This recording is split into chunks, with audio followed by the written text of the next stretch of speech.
आजच सबस्क्राईब करा आणि आपल्या आवडत्या मालिकांचा आनंद लुटा। एवढं सगळं होऊन पण तुम्ही मला म्हणजे आम्हाला समजून घेतलं, तुमचे आभार कसे मानावे हेच कळत नाही काकू। अगं आणि काय सारखं काकू काकू सुरू आहे तुझं? माझ्या लेकाची बायको आहेस ना तू आता? आई हाक मारायची। आई आणि मला बाबा म्हणायचं, ठीक आहे? आणि हो, मी धाकटी जाऊ बरं का? म्हणजे वेंकी दादा भावंडांमध्ये सगळ्यात मोठे भाऊ आहेत, याचा अर्थ आरती वहिनी सगळ्यात मोठी वहिनी झाल्या ना? अगो बाई, काय शोध लागला बघा आपल्या सिंचनाला। वेंकी, आरती, आजपासून तुमच्या नव्या आयुष्याला सुरुवात होते। आमचे खूप खूप आशीर्वाद आहेत तुमच्या पाठीशी।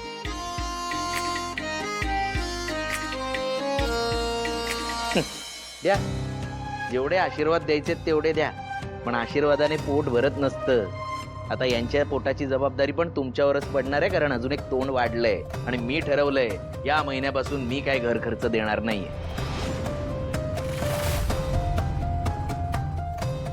काय बोलताय? ए, तू गप्प बस। इथे मरमर करतो मी, बाहेर जाऊन नोकरी करतो, पैसे आणतो मी, इतकी वर्ष पैसे कमवतोय, हा इथे इतकी वर्ष फुकटचं गिळतोय, राहतोय, तरी गप्प बसलो होतो। आता हा लग्न करून या बायकोला इथे राहायला घेऊन आलाय, तर या दोघांना काय आपण पोसायचं? हट, मला नाही जमणार। संतोष, माफ करा दादा, या घरात आत्ताच आली, लहान तोंडी मोठा घास घेते, पण तुम्ही सारखं सारखं वेंकीला आईत खाऊ, फुकट खाऊ असं का म्हणताय?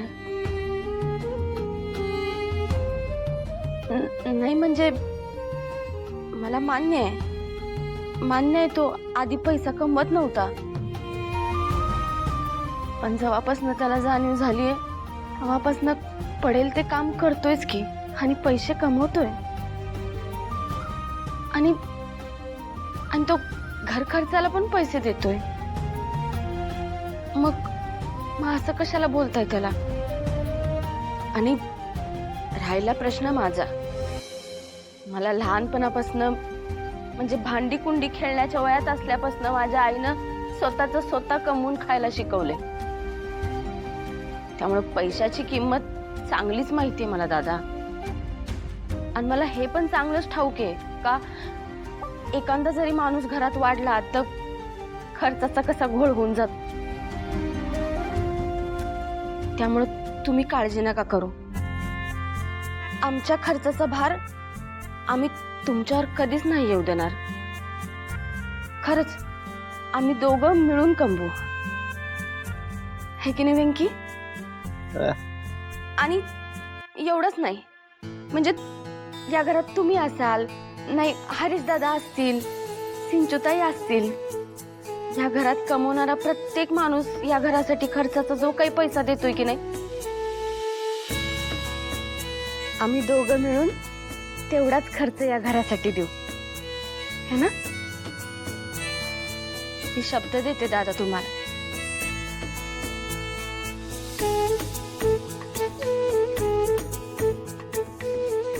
व्यंकी, अगदी योग्य बायको आणलीस बघ तू, तुझा निर्णय अगदी योग्य आहे। तुमचा संसार सुखाचा होणार।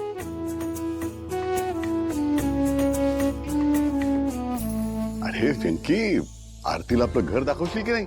जा, दाखव तिला सगळं। हा, जा जा जा ग आरती, जा।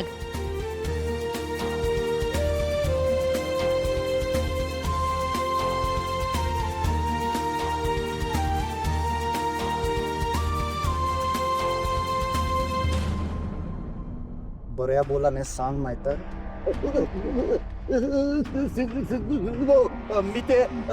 मी ते बोल ना आता, गाडा गाडा दाखवी बसली तुझी, बोल। तिथे तर पोपटा सारखा बोलला असशील ना? अरे सांग ना, काय पाहिलंयस? चिंजू भाऊ, चूक झाली माझी, माफ करा। एक खोटं बोलून त्या बदल्यात त्यांनी मला भरपूर पैसे दिले। लाज नाही वाटत कर तुझ्या एका खोटा बोलण्यामुळे भावना मॅडमचं आयुष्य उद्ध्वस्त झालं असता, माहितीये? थोड्याशा पैशांसाठी कशी काय अक्कल गहाण ठेवतात रे? सिद्धू भाऊ, माफ करा, चूक झाली माझी. यामुळे दळवींच्या मुलीचं भलं होईल असं त्यांनी मला सांगितलं. तिचं लग्न होईल, संसार होईल म्हणून हे सत्कृत्य करावं असं मला वाटलं. माफ करा मला. एका अटीवर सोडून हा. त्या प्रवीण खेडकरचा मला पत्ता द्या. हा. बोल ना आता. बोल. सांगतो.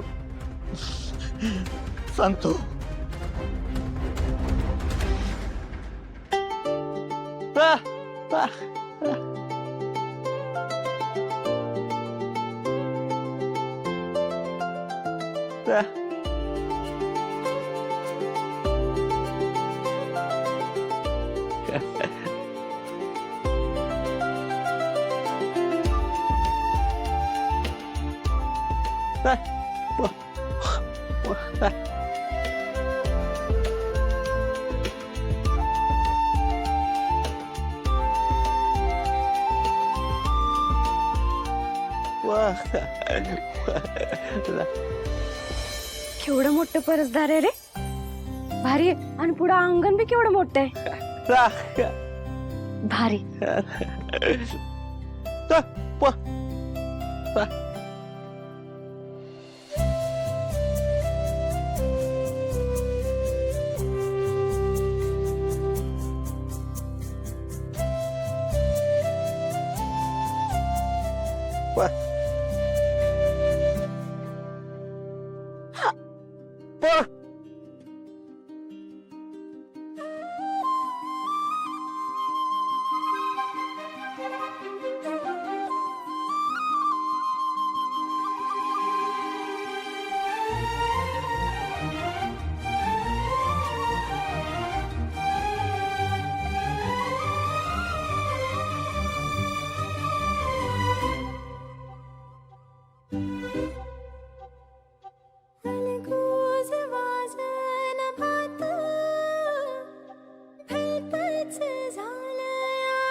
झन्नानल काळजा मंदी अन हत्ता मंदी हात आलं जी सैरा